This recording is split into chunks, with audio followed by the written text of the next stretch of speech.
Perfecto, muy buenos días otra vez a todos y a todas quienes nos están acompañando. Lo primero que quiero hacer con ustedes es pedirles que utilicemos el chat para poder, primero para que nos cuenten desde dónde se conectan y desde dónde nos están acompañando este panel que denominamos Reporte de Innovación en el Sector de Justicia. Tiene el propósito de seguir avanzando, explorando, aprendiendo de aquellas experiencias que, si bien fueron ambas experiencias que nos acompañan esta mañana, fueron ejercicios que comenzaron previos al marzo del 2020 que nos trajo esta situación extraordinaria, tanto en la experiencia que nos trae hoy Nora Luzzi, coordinadora de Gobernabilidad Democrática de PNUD en Argentina, y muchísimas gracias, Nora, por acompañarnos, como en la experiencia que nos trae Moema Dutra desde Brasil, también coordinadora de Gobernabilidad y Justicia de nuestra oficina de PNUD en Brasil. Fueron experiencias que sirvieron también para acompañar una rápida respuesta del sector de justicia en el contexto de la pandemia. Y sin duda que son dos experiencias claves para recuperar y seguir conversando y aprendiendo de esos aprendizajes, porque estoy convencida de que también nos van a preparar para preparar a nuestros países frente a nuevas crisis. Ayer conversábamos acerca de la importancia de esta transformación institucional que ya estaba en marcha y está en marcha en el sector de justicia en nuestros países. También conversábamos sobre la relevancia de las alianzas, las redes y las iniciativas que puedan tender puentes entre pares para poder consolidar así el acceso a la justicia, aumentar la inclusión social y proteger los derechos humanos. Y también, de cara a estas transformaciones institucionales de los poderes judiciales, ayer reflexionábamos juntos sobre la relevancia de la gestión de la información, el uso de los datos y las evidencias como evidencias transformadoras y habilitadoras de la acción, como insumo vital para el diseño de políticas públicas y las tomas de decisiones. Y hoy nos vamos a dar el lujo de compartir. Nosotros escuchamos mucho hablar de innovación, escuchamos mucho hablar de cómo poder acompañar esa generación de conocimiento en los casos que corresponda desde las experiencias, cómo diseñar dispositivos y herramientas para transferir esos conocimientos entre los sistemas de justicia, cómo poder seguir estimulando la articulación entre todos los actores institucionales para seguir impulsando esa agenda de transformaciones orientadas a justicia inclusiva en el marco del Estado de Derecho y a la transformación de los servicios de justicia centrados en las personas. Es desde ahí que la innovación en justicia para nosotros es innovación en gobernabilidad y por extensión es innovación en desarrollo inclusivo. La pandemia ha expuesto las debilidades estructurales de nuestras instituciones públicas, pero también y en este sentido los sistemas de justicia no han sido la excepción. Y el acceso a la justicia, ya lo conversamos, se ha visto afectado por estas medidas excepcionales que han aterrizado en nuestros países. Pero el compromiso es seguir aprendiendo desde las prácticas innovadoras. Entonces, yo no quiero detenerme mucho más en esta introducción. Quiero aprovechar para saludar también que nos acompañan desde Mar del Plata, desde San Isidro, desde La Plata, desde Rosario, de Corrientes, desde Panamá, desde la ciudad de Buenos Aires, desde Quilmes. Ayer saludé a Quilmes especialmente por ser mi ciudad natal, pero también desde Jalisco, México. Invitarles a escuchar con atención, como lo voy a hacer yo, las experiencias y a que ustedes nos puedan compartir sus preguntas, sus experiencias, sus reflexiones para asegurar que este tiempo que tenemos juntos en este viernes lo aprovechamos de la mejor manera. Sin más introducción, me gustaría darle la oportunidad a Nora Luzzi para que nos pueda compartir la experiencia desde Argentina. Nora, la audiencia es tuya. Bueno, gracias. Yo tenía ahí una pequeña presentación, pero no sé si en todo caso, si no se puede subir, no puedo comentar sin la presentación, como ustedes digan. Sí, yo Bueno, creo que adelante con tu ok, bueno, para contribución no porque va a demorarme ser... entonces, no hay problema, les va a quedar de todas maneras para ustedes. Bueno, primero agradecerles a las autoridades, a los organizadores del Congreso, especialmente a la querida Gloria, esta invitación para presentar algunas, sobre todo la experiencia de sistematización del juzgado penal y contravencional número 10 de la Ciudad Autónoma de Buenos Aires, como una experiencia tal vez excepcional, en el sentido de que ha sido uno de los casos, pocos casos que se registraron, en el sentido de que la pandemia no interrumpió la prestación del servicio que brinda ese juzgado. Así que en ese sentido creo que ya de por sí es una buena noticia. Primeramente, alguna introducción para los que no nos conocen. Desde la Oficina de Argentina, desde específicamente del área de gobernabilidad democrática, nuestro mayor esfuerzo está dado en contribuir a las instituciones argentinas en todos los niveles y de los distintos poderes a poder implementar la Agenda de Desarrollo Sostenible, como mencionaba recientemente Gloria. En ese sentido, la irrupción de la pandemia nos desafió desde, en principio como institución, para poder seguir prestando el servicio que damos a instituciones en Argentina, y también nos desafió, sobre todo en temas de acceso a justicia, a encontrar algunas experiencias como las que voy a mencionar brevemente, y también a explorar opciones para continuar la implementación de proyectos que ya teníamos. Bueno, primero, si bien no era parte de lo que me pidieron, simplemente decirles que no puedo dejar de mencionar, porque este es un congreso de mediación, que en el año 2010-2011 la Oficina de Argentina impulsó un estudio sobre cómo estaban los esquemas de mediación prejudicial obligatorio y cómo estaban funcionando. Es un estudio que recolectó data, o sea, es un estudio empírico. Miramos dos esquemas diferentes, uno el del ámbito de la Ciudad Autónoma de Buenos Aires y otro el de la provincia de Río Negro. En ese momento, si recuerdan, estaba en discusión si la Ley Nacional de Mediación Prejudicial Obligatoria iba a definitivamente quedar instalada con carácter definitivo y no provisorio, como era la ley anterior. Entonces, justamente una de nuestras hipótesis era poder identificar, más allá de las diferencias de esquemas institucionales, si la mediación era una herramienta de acceso a justicia, un poco siguiendo el comentario de Gloria, ¿no? De la necesidad de que pensar en un desarrollo inclusivo, y en este caso el eje de dimensión de acceso a justicia es clave.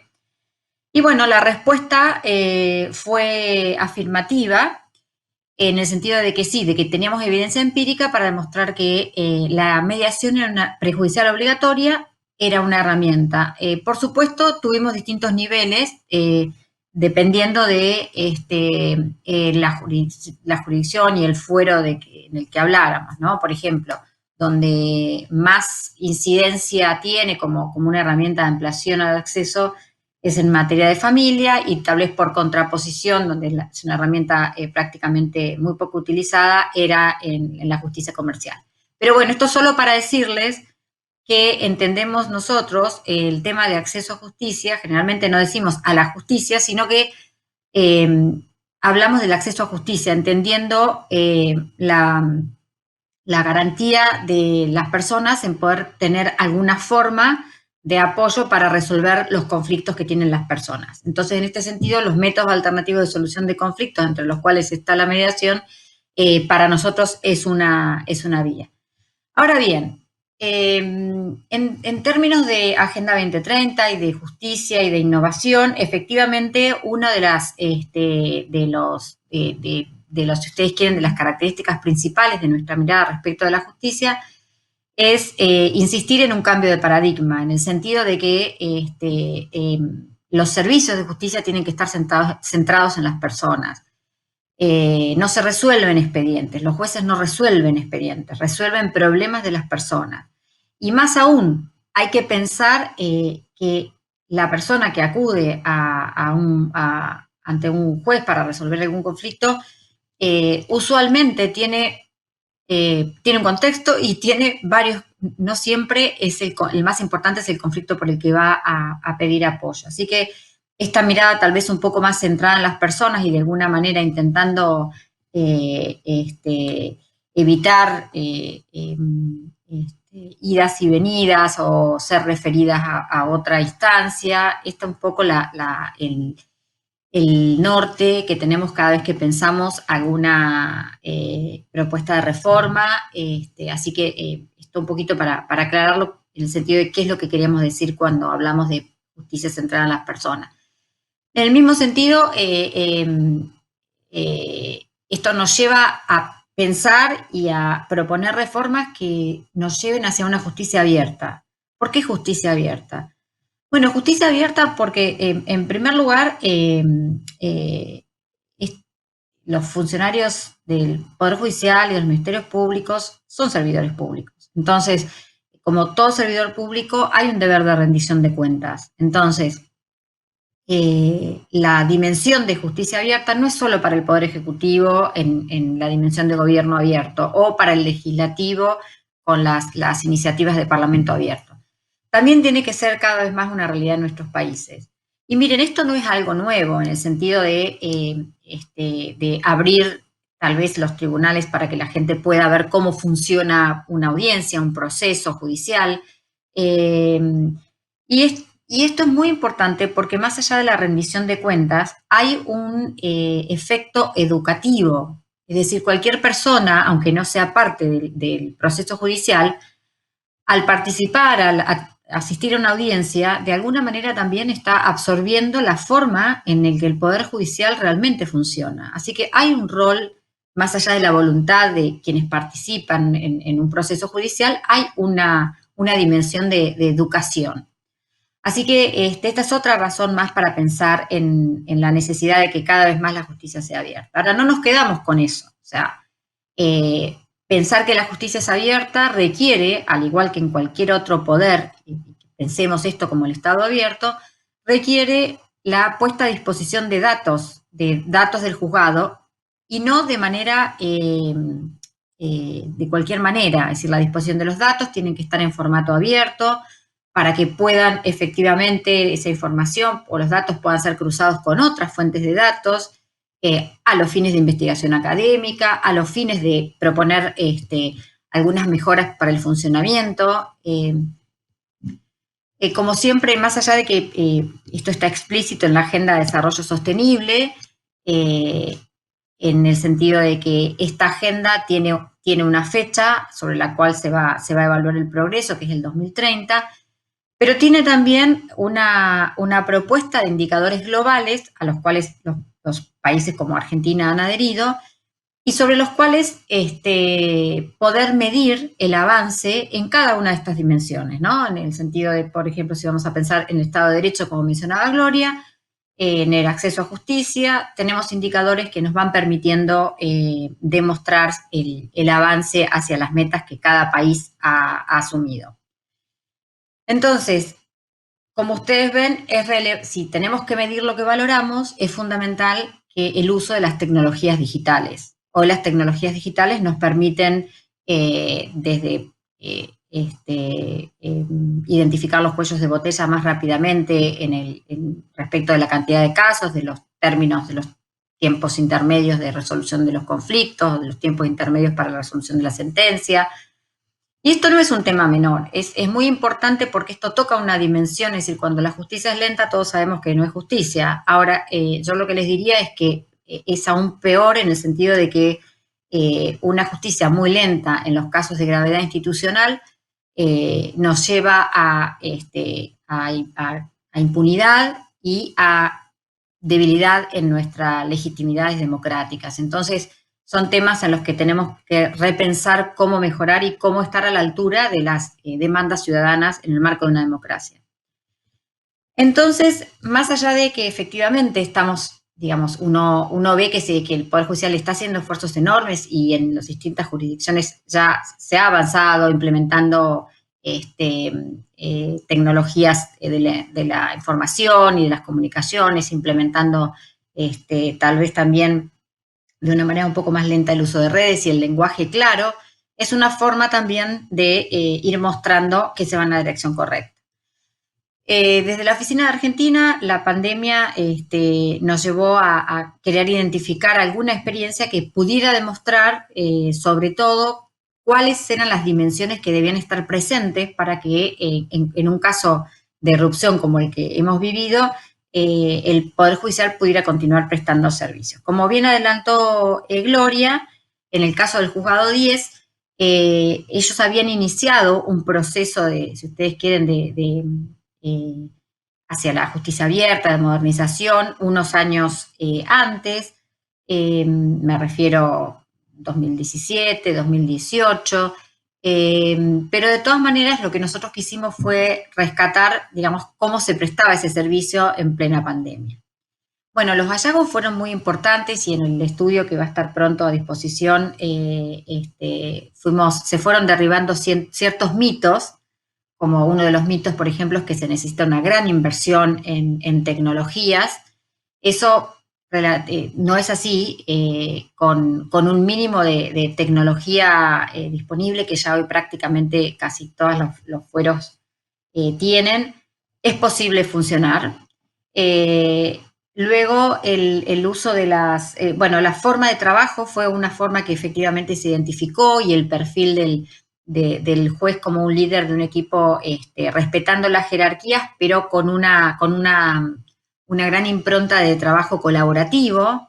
Eso es algo que no se ve usualmente en los juzgados. También, por supuesto, la posibilidad de utilizar la página web y las redes sociales para dar a conocer al público en general, desde la agenda de audiencias, los currículums de quienes trabajan en el juzgado. En fin, uno puede ver que en ese sentido claramente este juzgado es una de los pioneros, si ustedes quieren, y no quiero ser injusta porque seguramente en otras jurisdicciones habrá también juzgados en este sentido, pero había que elegir uno, así que elegimos el del juzgado 10. Si yo tuviera que resaltar tal vez un aspecto muy valioso, es que hasta la pandemia el juzgado no tenía registrado ningún pedido de terceras personas, o sea, del público en general, para participar de una audiencia. Desde el inicio de la pandemia hasta, ahora creo, 2 meses y medio, 2 meses, tenían registrados 65 pedidos de participación en una audiencia de personas que no, digamos, ajenas a las partes. Entonces, esto la verdad que me parece que es algo para destacar frente al pedido de participación. La persona tiene que firmar una declaración de confidencialidad y enviar cierto documento que acredite obviamente la identidad, pero no más que eso. Así que en este sentido yo creo que pensando también en esta posibilidad de expandir la educación de cómo se presta el servicio de justicia y también el interés de los ciudadanos en comprender la importancia, el rol del Poder Judicial en una república, creo que es algo para destacar. Nosotros esperamos poder seguir acompañando a este juzgado y probablemente a otros que quieran tal vez replicar esta experiencia, y esperamos continuar el trabajo. Esto lo hemos hecho también gracias al apoyo, por supuesto, del Consejo de la Magistratura de la Ciudad Autónoma, pero bueno, esperamos que esto sea el inicio de muchas experiencias que avancen en los distintos sentidos, ¿no? Todavía hay un gran camino para recorrer. Por último, tal vez decirles que probablemente no, hay una diferencia entre un juzgado penal o de faltas respecto tal vez de un juzgado de familia, el rol de las audiencias, la importancia de tener una presencialidad físicas, digamos, para poder comprender muchas veces los lenguajes gestuales en una declaración testimonial. Pero bueno, la pandemia irrumpió y no preguntó, entonces yo creo que cada vez más tenemos que ayornarnos a estas realidades y, digamos, tratar de que los servicios esenciales, como es el servicio de justicia, puedan seguirse brindando de una manera digital cuando no es posible la presencia física. Así que bueno, yo me detengo aquí, no quiero robar más tiempo y por supuesto estoy a disposición para preguntas, comentarios. Gracias. Muchísimas gracias, Nora, por traernos esta experiencia desde Argentina. Yo, antes de darle la palabra a Moema para conocer un poquito más de la experiencia en Brasil, nos dejo ya con algunas preguntas que nos llegan desde el público. Rosa y Diego coinciden en la siguiente pregunta. ¿Cómo podemos, con mediadores y mediadoras, contribuir a la innovación en el sector de justicia?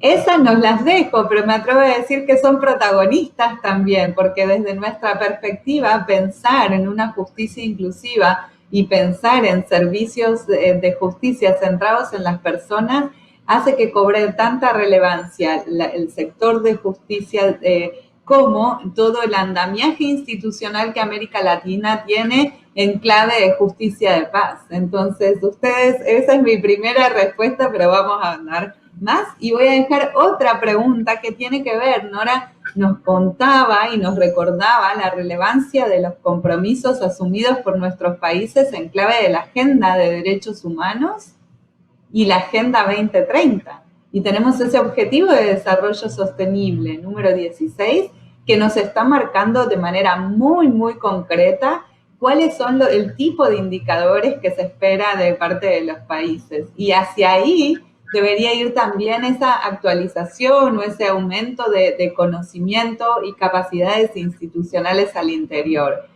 Quizás, y las dejo acá, pero Nora, me adelanto, nos puede contar también cómo el ejemplo de Argentina ha servido también para que el país contribuya a específicamente aportar una meta nueva que tenemos en la Agenda 2030 en el ODS 16. Y esto en un aspecto muy general, pero voy a quedarme aquí. También quiero agradecer muchísimo tanto a Guillermo como a María Fernanda, porque tanto Guillermo nos está contando algunos desafíos concretos desde Córdoba, ¿no?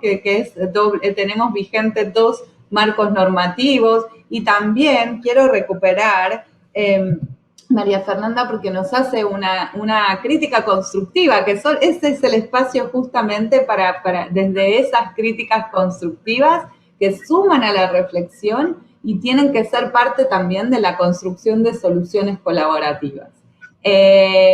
Voy a darle la palabra a Moema Dutra. Moema, muchísimas gracias por estar con nosotros en este espacio. La audiencia es tuya. Y atención que si tenemos a público desde Brasil que nos saluden y demás, y vamos a rodarla en portuñol. Así que cualquier cosa, aquí estamos también para eso.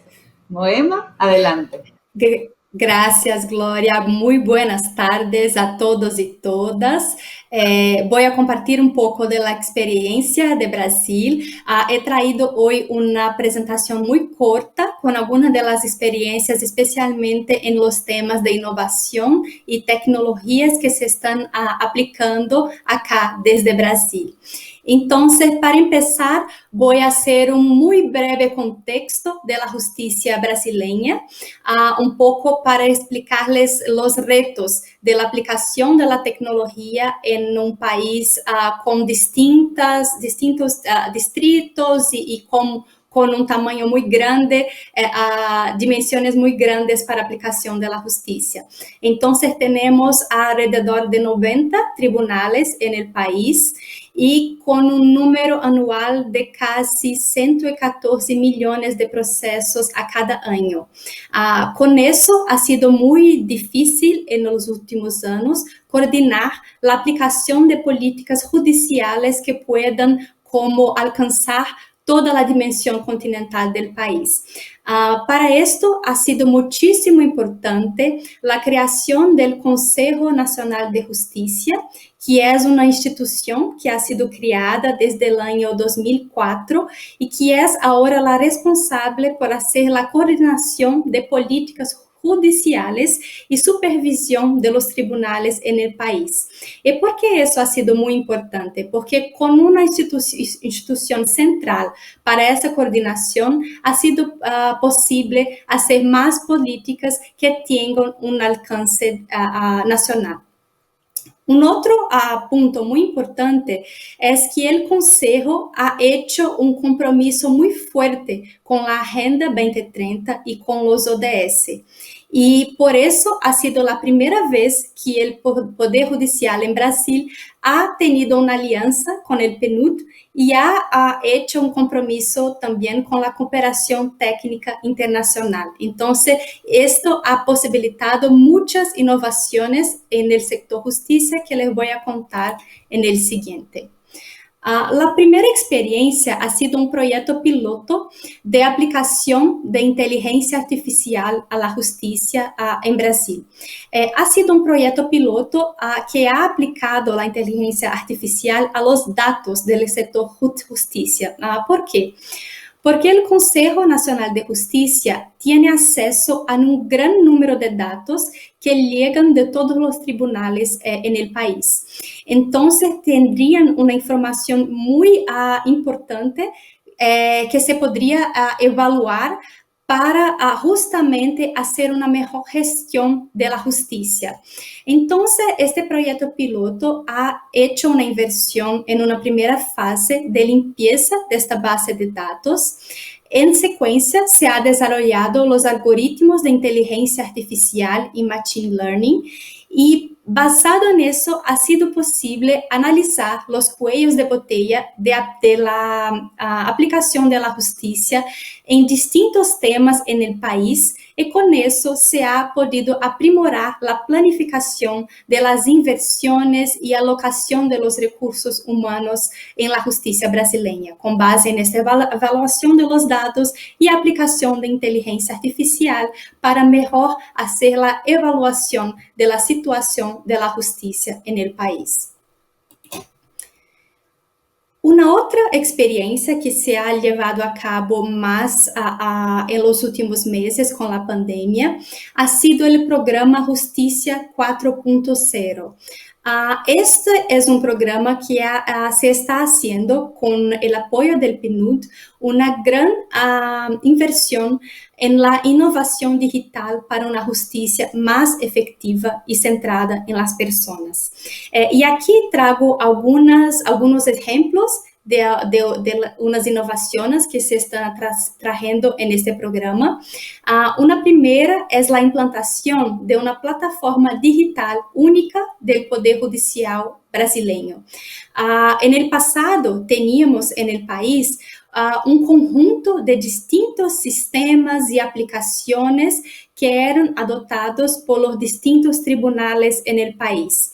Pero ahora, con esa plataforma, se está haciendo un esfuerzo para una armonización y integración de estos sistemas, justamente para poder mejorar el acceso y la integración de toda la justicia en el país.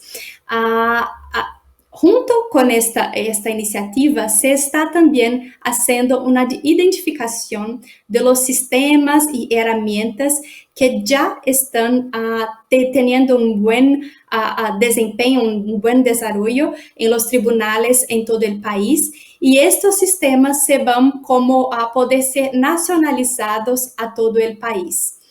Una otra innovación, y esto se está haciendo a cargo experimental, es una experiencia de hacer el juicio 100% digital. Esto no es mandatorio, obligatorio, pero opcional. Entonces, las partes pueden hacer esta opción por tener todo el proceso con base digital. ¿Y por qué esto? Justamente para preservar las situaciones en que las personas no tengan el acceso digital, entonces esto no es obligatorio, pero al mismo tiempo, en el contexto de la pandemia y donde ambas las partes juzguen que sea más ágil, más efectivo hacerlo digital, se pueden hacer esa opción y la justicia se estará como toda ya adaptada para tener todo el juicio en esta base.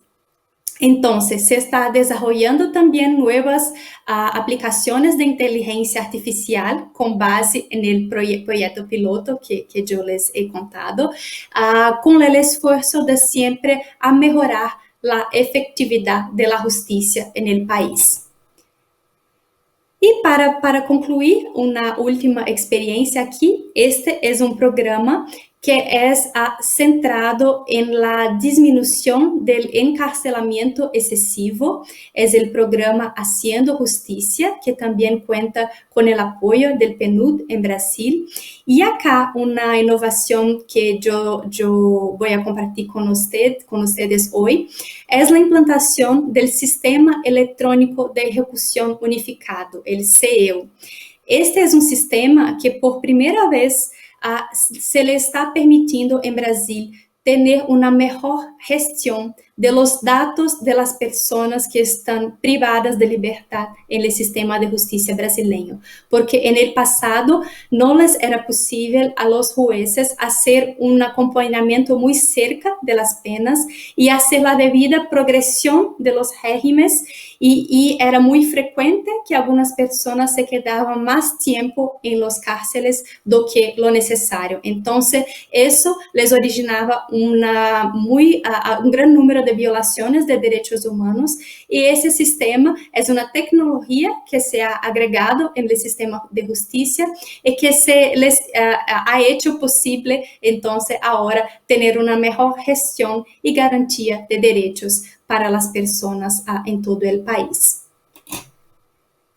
Para concluir, los quería compartir también algunos de los retos de estos programas y algunos de los próximos pasos que se están planificando en el país. Primero, la importancia de la priorización y un compromiso en alto nivel para que los programas se puedan llevar a cabo. ¿Y por qué eso? Porque tenemos muchos retos de integración y acceso en un país de dimensiones continentales. Entonces, esto les demanda un liderazgo muy importante para que esos tribunales puedan ser coordinados y adherir a los programas a una línea como única de implementación. También es muy importante el mapeo de buenas prácticas en tribunales locales, porque muchas veces en el nivel nacional se está como haciendo nuevos programas y nuevos sistemas y muchas veces las soluciones ya están en el local. Y también por este mismo motivo, la importancia de tener planes customizados para cada estado o provincia para que se pueda adaptar a las necesidades de cada localidad, de cada territorio y con eso ser más centrados en las necesidades de las personas. Y por fin, estos programas demandan un continuo desarrollo de capacidades y planificación de mediano a largo plazo para que tengan éxito y que puedan generar todos los resultados que ellos se proponen. Entonces, es esto. Muito obrigada a todos y todas y yo quedo aquí a disposición para las preguntas. Muchísimas gracias, Moema, y fue en español, nada de portuñol. Muchísimas gracias por acercarte al español y compartir estas innovaciones desde Brasil. Miren, justo antes de que Moema comenzara con su presentación, Juan Patricio, en el chat nos ponía para Nora, para nosotras, una pregunta que era justamente qué pensamos acerca de la aplicación, del uso de formatos y estas metodologías de inteligencia artificial. Y creo que hay muchísimos aprendizajes y desde PNUD también O sea, cómo significan desafíos y oportunidades. Oportunidad concreta de aplicación con resultados y evidencias que nos permiten pensar en seguir estimulando este tipo de iniciativas, y desafíos o trabajo para el futuro, que tienen que ver con la actualización de los marcos normativos de nuestros países, tienen que ver con el asegurar derechos humanos, ¿no? Tiene que ver con asegurar los debidos procesos judiciales y, por supuesto, tiene que ver con un reto que tenemos en toda la América Latina, que es seguir trabajando para reducir la brecha digital, porque en la medida de que podamos avanzar en la reducción de la brecha digital y podamos garantizar el acceso a los dispositivos y a la tecnología por parte de la ciudadanía, ahí seremos mejores para poder, estaremos en mejores condiciones para aprovechar estas herramientas. También aprovecho para agradecer a Matías, que nos comparte la experiencia desde San Luis, que desde mayo del 2022 empezaron a implementar las audiencias virtuales. Rafael, desde Cúcuta, realmente Rafael no lo tomo como una pregunta, sino como parte de la agenda de trabajo en este momento de transición que América Latina tiene. Hoy compartimos dos experiencias que nacen en el sector de justicia, pero sin duda que tenemos que generarnos el espacio, y es por eso que hoy estamos nosotras compartiendo en el tercer Congreso Americano de Mediación, y esperamos, Rafael, que en el cuarto Congreso Regional de Mediación podamos tener experiencias de cómo el uso de innovación, de tecnología y de innovación en el qué hacer. Creo que tanto Nora como en Moema nos trajeron esa reflexión. Se habla de recursos, sí, se habla de tecnología, pero se habla de soluciones centradas en las personas. Entonces, para el próximo año tendríamos que estar pensando cómo generar un panel parecido, pero con innovación en los mecanismos alternativos de solución de conflictos. Así que, Rafael, te tomo la palabra. También María Belén, que comparte sus experiencias desde Salta, y propuestas también. Eliana, desde Argentina, que dice la propuesta de unificar el sistema digital en todas las provincias. Es también interesantísimo. Y quiero regresar a ustedes, Nora y Moema, para reflexionar en torno a las preguntas que nos han hecho en relación a la primera intervención. ¿Cómo podemos, mediadores y mediadoras, contribuir en la innovación en el sector de justicia? ¿Qué indicadores de evaluación se deberían de considerar para poder seguir caminando y robusteciendo esta agenda que aparece como nueva, pero ya no es nueva? ¿Nora? Gracias, Gloria. Bueno, primero decirles que la verdad que me entusiasma que pensemos cómo podemos contribuir en términos de ampliar los métodos alternativos y de innovar sobre los mismos, ¿no? Yo lo único que respecto a esa primera pregunta, lo único que voy a decir es que hay una experiencia enorme en todos los países de Latinoamérica en términos de mediación comunitaria, mediación ante jueces de paz, mediación privada, en fin. Yo creo que en ese sentido las tecnologías digitales también pueden perfectamente ayornarse. Lo que sí creo es que dependiendo de qué esquema de mediación estamos pensando, ahí tal vez podemos pensar en innovación. ¿Qué quiero decir con esto? En que todo depende también del contexto, ¿no? Si las personas a las que vamos a tener que acercar son personas que tal vez no tienen acceso a las tecnologías o tienen un acceso limitado a las tecnologías, claramente a menos que se avance rápidamente en la infraestructura de comunicaciones para que eso sea así, y en el acceso concreto va a ser como muy difícil. Entonces, creo que la innovación también depende del contexto en el cual uno quiera prestar los servicios de mediación. En Argentina hicimos se presentó a raíz de la pandemia un estudio de investigación justamente a propósito de la brecha digital.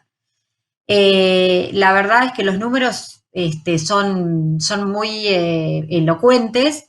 la brecha es enorme. Las personas que han podido, por ejemplo, los alumnos, los niños y adolescentes que han podido tener algo de clases han sido aquellos que están en mejores situación socioeconómica.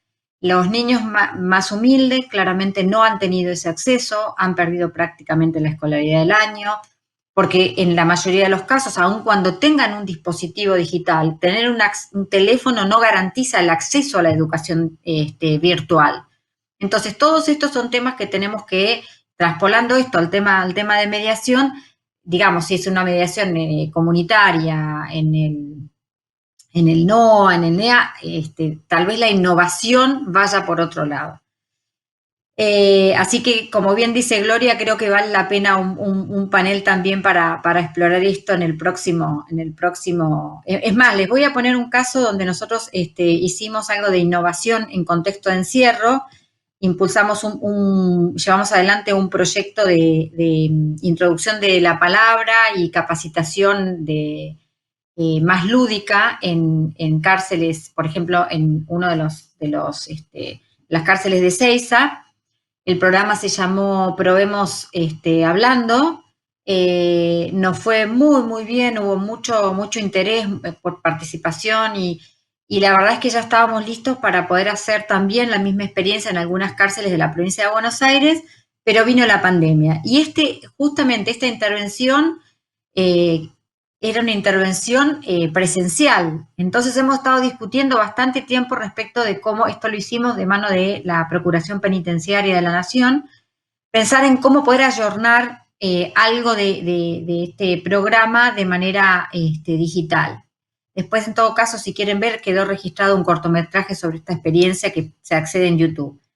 Así que esto para decirles que los métodos alternativos, incluidos la facilitación, mediación, conciliación, también deben ser objeto de innovación. Pero ahí yo sería más cautelosa en dar algunas sugerencias porque todo depende de qué contexto estemos hablando. Respecto a la segunda pregunta, Gloria, bueno, aprovecho para compartir con todos que Argentina, cuando se adoptó la Agenda 2030, que fue a fines del 2015, a partir de la adopción y sobre todo a partir del 2016, a nivel nacional, fue muy activa en las discusiones y los debates en cómo medir el avance de la agenda en el marco de la promoción de sociedades pacíficas, justas e inclusivas, del Objetivo de Desarrollo 16. Cómo medir el avance en el Estado de Derecho, cómo medir el acceso a justicia, en fin. Parte de estas discusiones estuvieron orientadas a que los indicadores globales, ustedes imagínense que la Agenda 2030 fue adoptada por todos los países de Naciones Unidas. Entonces, ahí lo que se trató fue de poner indicadores que todos los países sobre los cuales pudieran reportar. Entonces, inicialmente el indicador, que estuvo del 2016 hasta marzo del 2020, para los temas de acceso habían quedado muy sesgados los aspectos penales. Entonces, no teníamos un indicador de acceso a justicia que fuera no penal. ¿Esto por qué es importante? Bueno, para Argentina era muy importante, como para otros países de Latinoamérica, porque al no tener el indicador o al no sumar un indicador civil, Argentina no iba a poder mostrar todo el avance en términos de acceso a justicia que uno puede ver, por ejemplo, a través de los centros de acceso a justicia, a través de el trabajo que hacen las defensorías públicas, a través de trabajos que también inclusive hacen algunas instituciones del sector del Poder Ejecutivo en términos de acceso y colaboración con el Poder Judicial.